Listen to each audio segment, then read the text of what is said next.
tal? ¿Cómo están, queridos arancelarios y arancelarias?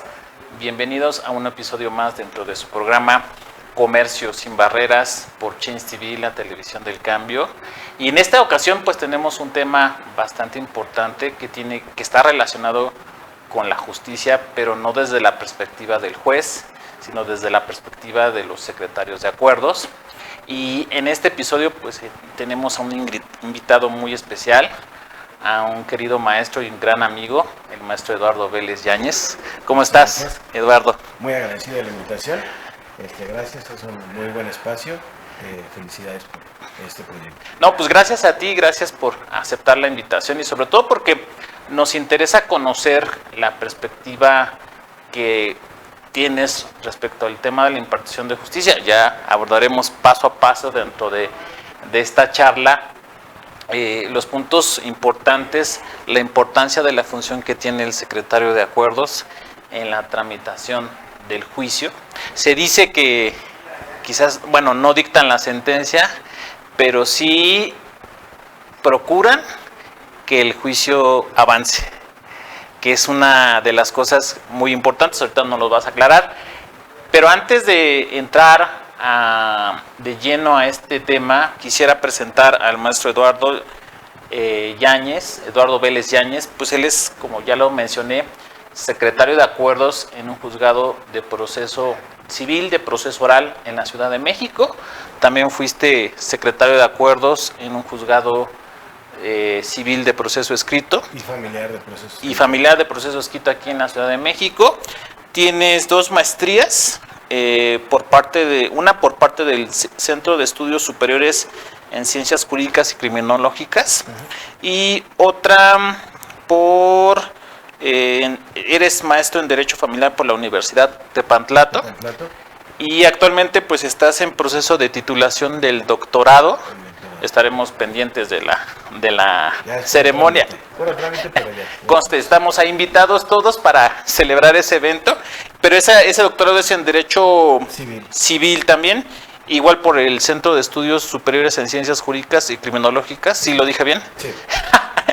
Y evidentemente pues también eres maestro en Derecho Familiar de la antigua Escuela de Jurisprudencia de la Facultad de Derecho de la UNAM. Tuve el honor de ser invitado y bueno, ahí cuando hay oportunidad pues tenemos la clase ahí en materia familiar. Qué bueno, pues es un honor, repito, tenerte aquí, sobre todo porque pues hay algo muy importante que nos interesa saber acerca del tema de la justicia, no desde la perspectiva de los justiciables, sino ahora desde la perspectiva, yo diría que de un funcionario que, repito, hace que el proceso, pese a todo, avance. Y ahí viene la primera pregunta. Ahora sí que vamos a cambiar los papeles porque en las audiencias siempre tú eres el que dice, ¿protesta usted a conducirse con verdad? Sí, protesta. Entonces, a ver, cuando hablamos de justicia, siempre traemos a la mente a un juez, o sea, eso es algo correcto. Y de hecho, la teoría del proceso nos menciona o refleja que la función del juez es impartir justicia. Pero qué tan cierto es que alrededor del juez intervienen otros actores que producen o que permiten esa función del juez. Pues mira, sí, como bien lo dices, al frente obviamente de la impartición de justicia está el juzgador. Cada uno de los órganos jurisdiccionales tienen un titular al frente, pero pues como tú bien lo sabes, pues, no es omnipresente, ¿no? Claro. No va a estar revisando acuerdos, dictando audiencias, celebrando audiencias, dictando acuerdos admisorios. Entonces, pues se tiene que apoyar de un gran equipo, un equipo muy vasto de licenciados en Derecho, estudiantes de la carrera de Derecho y personal administrativo, que, bueno, ya los que contamos con carrera judicial, hablando de los conciliadores, proyectistas, secretarios de acuerdos, tenemos esa fe pública que, digamos, doctrinalmente te puedo decir, el secretario de acuerdos te dice, ¿no? La doctrina que es un fedatario, exacto, que da fe de que el juez es el que está pronunciando ese acto jurídico. Es correcto. Es decir, celebrando la audiencia, que el juez está dictando la sentencia, que le está haciendo una audiencia conciliatoria. nosotros damos fe de que efectivamente él es el que lo está haciendo.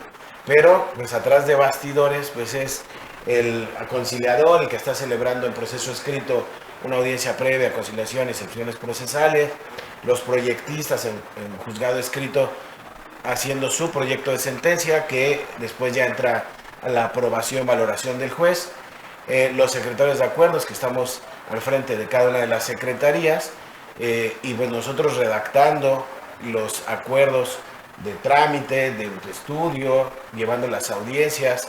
Entonces, pues sí, una cosa es la cuestión doctrinal o lo que se maneja y ya la función del juzgado pues es muy diferente y se reparte la carga por esa necesidad entre varios actores judiciales. Sí, porque las cargas de un juzgado civil, o sea, aproximadamente cuántos juicios se tramitan en un año en un juzgado, aproximadamente. Es muy variado, depende, o sea, por ejemplo, si hablamos de un juzgado civil, proceso escrito, antes de esta implementación de la reforma al Código de Procedimientos Civiles, ahora Código Nacional, está trasladándose todo a este nuevo sistema.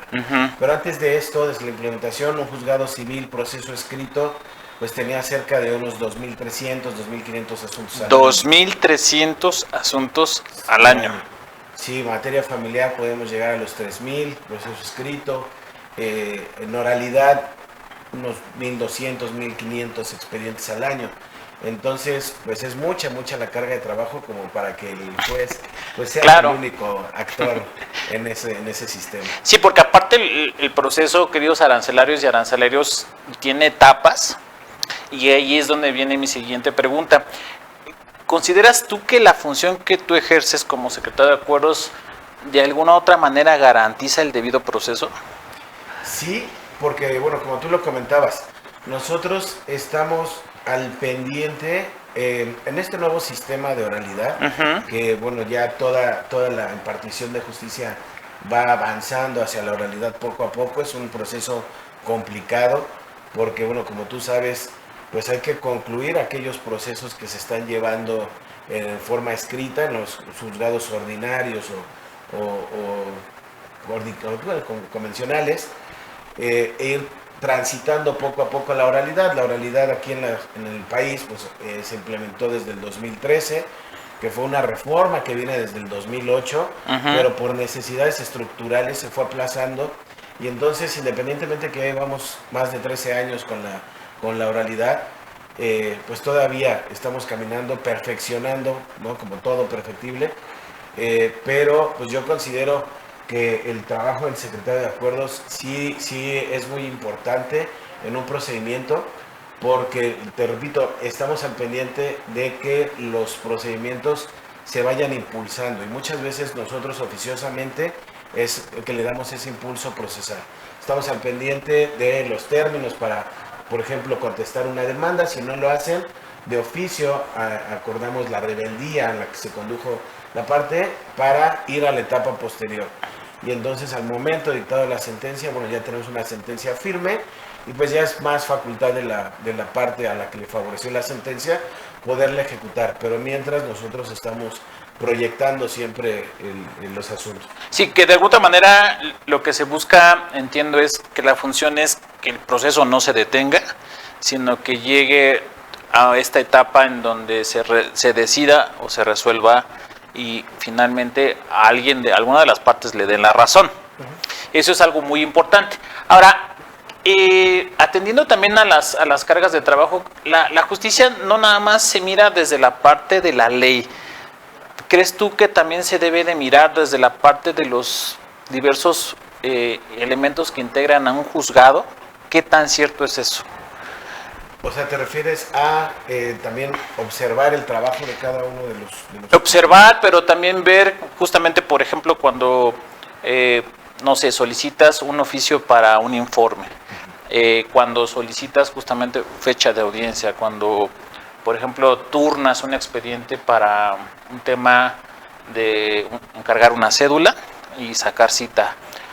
Pues sí, es todo un proceso que inicia primero desde el conocimiento del abogado postulante tener pleno conocimiento de qué es lo que necesita su juicio para avanzar, ¿no? Entonces, pues sí es un impulso por parte del abogado postulante, y ya una vez que ingresa la solicitud al juzgado, pues nosotros, como dicen, ¿no? Manejar toda esa maquinaria jurisdiccional para que la petición llegue a un buen destino, ¿no? Es decir, como tú lo dices, solicito la cédula de notificación, bueno, yo me voy a encargar de que me pasen tu promoción para poderla acordar, resolver.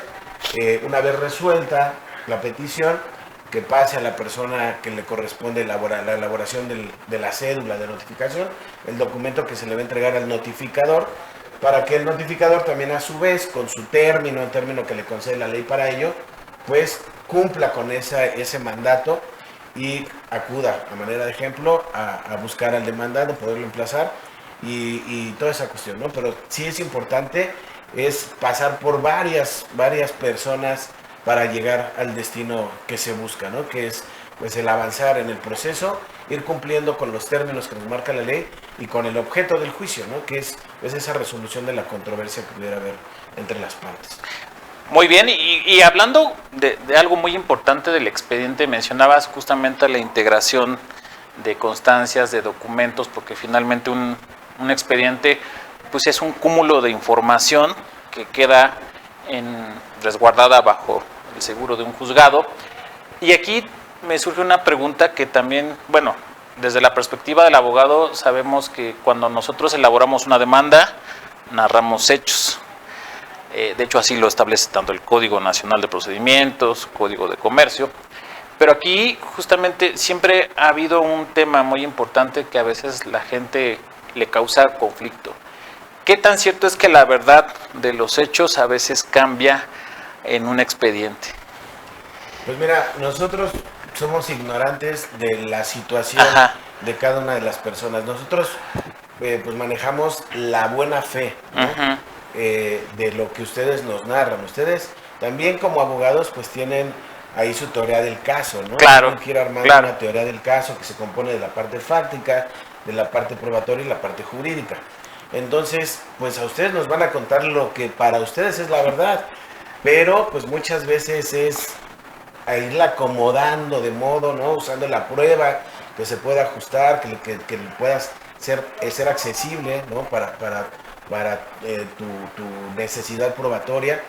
Entonces, pues yo te puedo decir que sí nos han sucedido cuestiones en las que nosotros podemos estar seguros que la cuestión es como me la estás contando, pero muchas veces no ofrecen el caudal probatorio necesario para poderlo acreditar.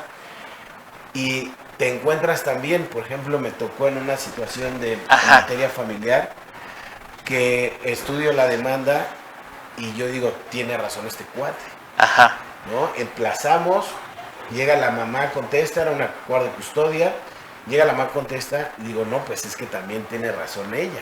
Ahí había dos puntos de vista que obviamente son antagónicos, porque si no hubiera esa controversia, pero a los dos les asistía de alguna forma la razón. Entonces ahí es cuando necesitamos que el abogado nos haga llegar los elementos de prueba necesarios para nosotros de alguna forma pues tener algún resquicio para mejor decidir, ¿no? Entonces sí es muy importante. Nosotros, lamentablemente hablando de materia civil mercantil, pues tenemos las manos amarradas para poder traer pruebas que nosotros consideramos necesarias. En materia familiar y alguna otra en las que se ventilen ahí cuestiones susceptibles, ¿no? De grupos vulnerables, pues el juzgador sí tiene la facultad de poder traer pruebas que él advierta que se necesitan. Entonces hay que tomar en cuenta eso, ¿no? ¿Qué es lo que quiero probar? ¿Cómo lo voy a probar? Y darle todas las herramientas al juzgador, porque muchas veces pues estamos agarrados de manos, ¿no? Al no tener la prueba necesaria para poder resolver de la forma en la que nosotros podríamos pensar que sea justo, pero pues resolvemos con lo que tenemos al alcance. Sí, que esa es una de las cuestiones también que, digamos, se debe de estudiar en cuanto a la narración de hechos, en cuanto a lo que tengo que probar o lo que puedo probar, porque también me ha tocado ver a veces como parte en un proceso que pues no, a veces las peticiones no tienen pies ni cabeza. No sé si tú has notado a veces eso, ¿no? Sí, se vuelve muy complicado. Se vuelve muy complicado porque, digamos, ellos quieren el cumplimiento de una obligación, pero por otro lado te están diciendo ya no quiero saber nada. Entonces, sí, obviamente tenemos la facultad de prevenirlos para que nos aclaren cuál es la intención, pero de repente a la hora de la audiencia, pues el desahogo de las pruebas que ofrecen, hablando de una confesional, pues es con la intención de rescindir el contrato cuando me están pidiendo el cumplimiento, ¿no? Entonces, ahí sí nos encontramos en un problema y nos pasa pues relativamente seguido, ¿no? Nos dice, por ejemplo, hay acciones que pudieran tener una misma narrativa, un mismo caudal probatorio, pero que el fin que persigue el abogado, bueno, la parte, es distinta, ¿no? O sea, por ejemplo, hablando de una prescripción, una inmatriculación, etcétera, ¿no? Entonces, por ejemplo, luego te dicen una acción pauleana para continuar detectando la posesión, te ofrecen pruebas y tú dices, bueno, es que estas pruebas no son necesarias para este tipo de acción. Claro. Y entonces, pues, las admites porque, bueno, las ofrecen en el tema, como lo establece la ley. Establecido por la ley, pero pues no les van a servir para la acción que pretenden, ¿no? Entonces, pues nosotros también, en ese caso, nuestra función, aquí en el proceso oral, tú comentabas, ¿no? La perspectiva de la gente es, el juez es el que dicta la sentencia.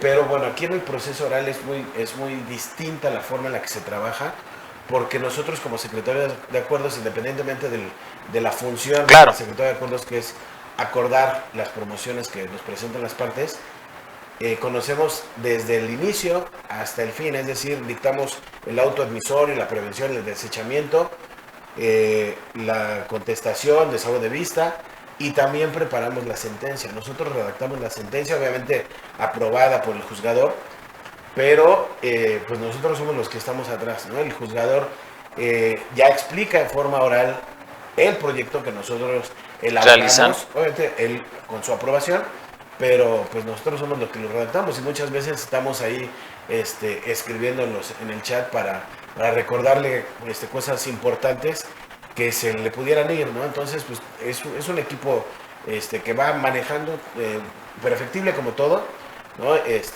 Obviamente, pues la sociedad, en un juicio tenemos dos partes, ¿no? Entonces, muchas veces dicen, no, es que el juez se vendió o el juez tal, ¿no? Pero es obvio porque pues una sentencia va a perjudicar a uno y favorecer a otro. Sí, entonces, naturalmente. Es de perspectiva, ¿no? Sí, claro. Y evidentemente el secretario de acuerdos pues tiene, aparte de velar porque los procesos se desarrollen, tiene otras funciones, ¿no? Administrativas, en términos de la ley orgánica. Pero quiero preguntarte algo, ¿por qué es importante cuando inicia una audiencia, ahorita que hablabas del tema de pruebas, que los secretarios de acuerdos protesten a las partes? Ok, espera, esta parte es muy importante porque todo lo que nos digan en la audiencia nos va a servir a nosotros para resolver. Como te comentaba, nosotros pues vamos confiando en lo que las partes nos dicen en cada uno de los suscritos, es la verdad.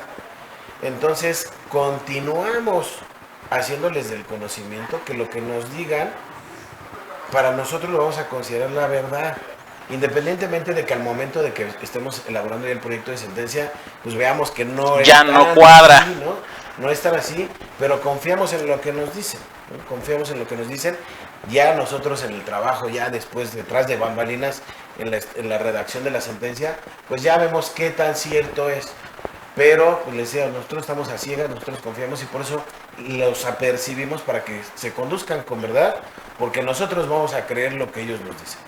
Ya al momento de redactar la sentencia ya es otra cuestión, ¿no? Pero es esa la situación importante, que pues, tienen que actuar ante la autoridad jurisdiccional siempre con verdad. Ya a la hora de que resolvamos, pudiera ser que para cada uno de ellos, como te comentaba, pues es su verdad, ¿no? Es su verdad. Y pues nosotros ya nos toca determinar a cuál de esas verdades le asiste el derecho. Claro. Y ahora, algo muy importante que quiero preguntarte es respecto, ¿cómo ves tú si hiciéramos un comparativo entre los dos procesos, el escrito y el oral,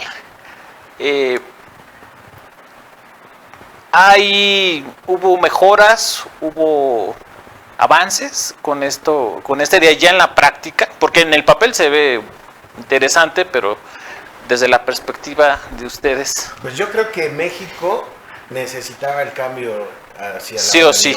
Sí, todo empieza, doctrinalmente nos lo dicen, todo empieza desde organismos internacionales que estudian el por qué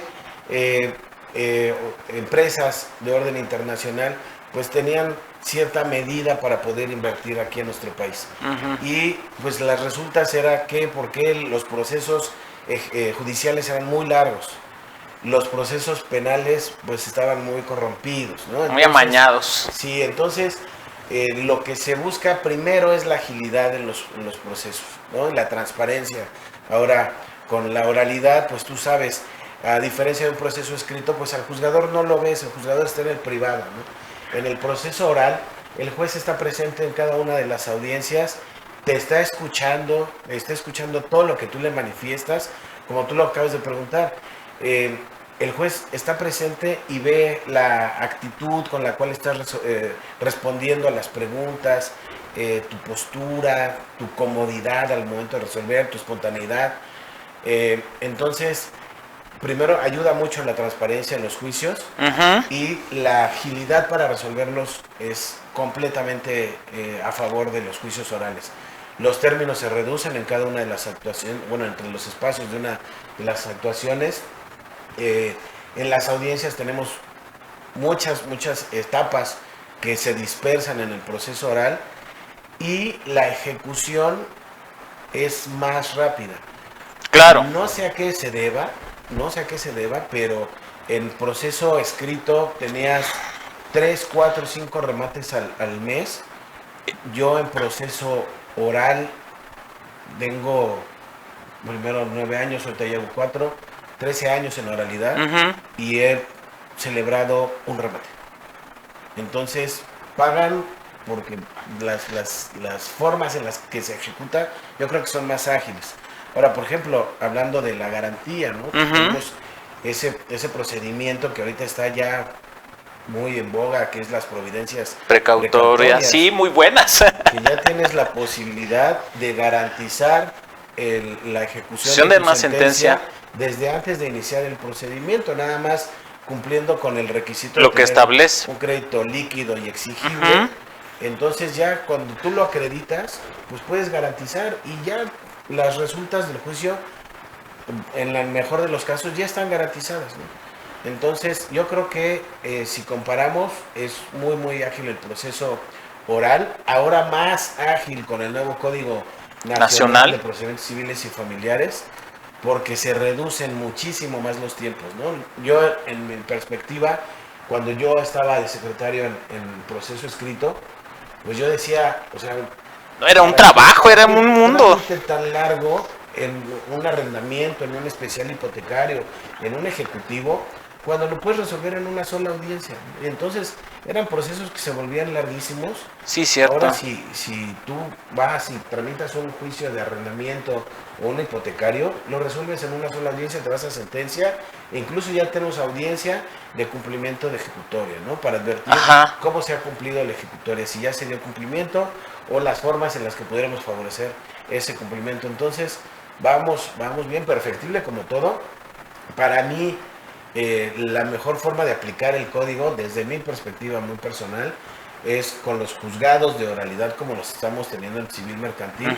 Las unidades de gestión yo creo que están teniendo ahí unas fallas, ¿no? Más en proceso familiar. Y que ahí estamos hablando pues de la relación familiar, ¿no? Y yo creo que sí tendríamos que tener... replantear. Sí, yo creo que, o sea, no hay falla en decir cometimos un error o vamos a reencauzar la forma en la que lo estamos aplicando. Yo creo que el código es muy bueno, también lo vamos a ir perfeccionando, ¿no? Conforme pues vayamos aplicando jurisprudencias ya creadas con este nuevo código, pero todo es perfectible. Entonces, pues vamos bien, yo creo, considero, pero podemos estar mejor, ¿no? Pero yo creo que sí vamos. Sí, y evidentemente pues es es un gran cambio porque también los juicios orales nos permiten, por ejemplo, aplicar ya de forma ya más directa el tema de la tecnología, o sea, con la presentación de escritos a través del portal del Poder Judicial de la Ciudad de México, cosa que a veces en un proceso escrito era más complicado, era más tardado, ¿no? Sí, yo creo también desde mi perspectiva que no tendríamos que restringir únicamente a Sí, que claro. las demandas se presenten vía digital. Digital, claro, ¿no? claro. Porque bueno, tenemos que entender que hay gente que no tiene acceso pues a una computadora, a un internet y Eso es cierto.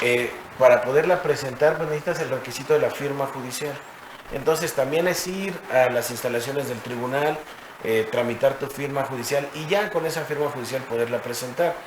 Pero bueno, o sea, tenemos que avanzar también a las tecnologías. Ha habido mucha resistencia de ambos lados, ¿no? Los abogados y nosotros. Sí, es que a veces ha sido un tema de organización. Sí, yo considero que estábamos muy arraigados primero a la escritura, ¿no? Muchísimo. El cambiar de la escritura, por ejemplo, tú lo debes de saber, la parte de la objeción de los documentos, ¿no? Uh-huh. El código nos dice que podemos objetar en cuanto a alcance y valor probatorio los documentos secciones por el contrario.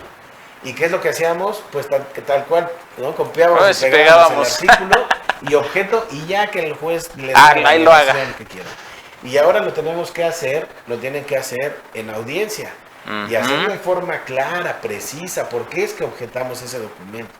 Entonces ya el juez ya se va con otra idea, ¿no? Del por qué tiene que restarle ese valor probatorio. Los alegatos nos dice el código, ¿no? El código actual, bueno, el Código de Procedimientos Civiles, que queda abolida la práctica de dictar los alegatos. ¿Qué quiere decir? Pues tú, abogado, los puedes decir, pero yo no los voy a escribir, yo no los voy a redactar. Sí, nada más, ahí están. Entonces, puedes exponer tus conclusiones por escrito, pero los alegatos en oralidad tienen mucha relevancia, incluso llegan a cambiar el sentido de la resolución. Sí me llegó a tocar en un juicio donde sí unos buenos alegatos cambiaron el sentido. Entonces, de ahí la relevancia, ¿no? O sea, tenemos que seguirnos preparando todos para aplicar de la mejor forma este sistema que nos está dotando nuestro marco jurídico. Perfecto, Eduardo. Pues ya estamos casi por terminar este programa. La verdad es que se nos fue el tiempo bastante rápido. Hasta parece una audiencia de juicio oral. Pero quiero que nos despidas de una forma muy original. Imagina que estás proyectando una sentencia y nos gustaría que tú despidieras este programa con alguna frase que pudieras incorporar y que le quisieras decir a nuestra amable audiencia, a nuestros arancelarios en este programa. Ok, la parte actora ha aplicado en su beneficio el sistema de audiencias orales, exponiendo en una forma muy clara para su oyente, para su público oyente, las necesidades, los beneficios que tenemos ahora con nuestro nuevo sistema oral, por lo que se le considera que ha acreditado los elementos de su acción. Pues Eduardo, muchas gracias por darte el tiempo de estar aquí en Comercio Sin Barreras y seguramente pues es la primera de muchas prácticas, muchas entrevistas que estaremos realizando y pues te felicitamos pues por este doctorado que vas a recibir, este grado académico. Gracias. Estaremos pendientes y pues es todo. Muchas gracias. Muchas gracias. Hasta luego.